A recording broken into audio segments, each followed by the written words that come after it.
আমি বিভিন্ন পেশা নিয়ে অ্যানালাইসিস করে দেখলাম একজন কৃষক 40 বছর হাড়ভাঙ্গা পরিশ্রম করে যেই টাকা ইনকাম করে, একই ইনকাম একজন চাকরিজীবী করে মাত্র 30 বছরে।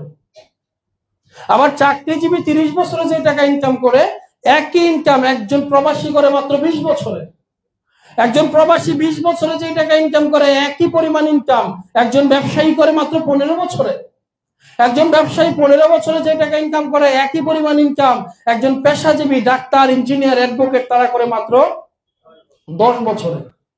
একজন পেশাজীবী 10 বছরে যে টাকা ইনকাম করে, একই পরিমাণ ইনকাম একজন networker others people time and ট্যালেন্টকে কাজে লাগিয়ে একই ইনকাম করে মাত্র 5 থেকে 7 বছরে। আরো মজার বিষয়, 40 বছর পর কৃষক কাজ বন্ধ করে দিলে তার ইনকাম বন্ধ হয়ে যায়।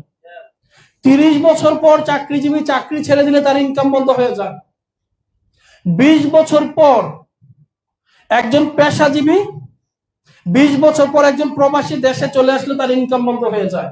15 বছর পর একজন দোকানদার দোকান বন্ধ করে দিলে ইনকাম বন্ধ হয়ে যায়। 10 বছর পর ডাক্তার রোগী দেখা বন্ধ করে দিলে তার ইনকাম বন্ধ হয়ে যায়।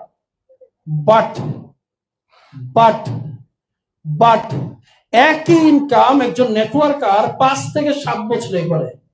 5 থেকে 7 বছর পর সে যদি তার কাজ বন্ধ করে দেয়, তারপরেও তার ইনকাম চলমান থাকে। আপনাকে বুঝতে হবে আপনি কেন এই বিজনেসটা করবেন।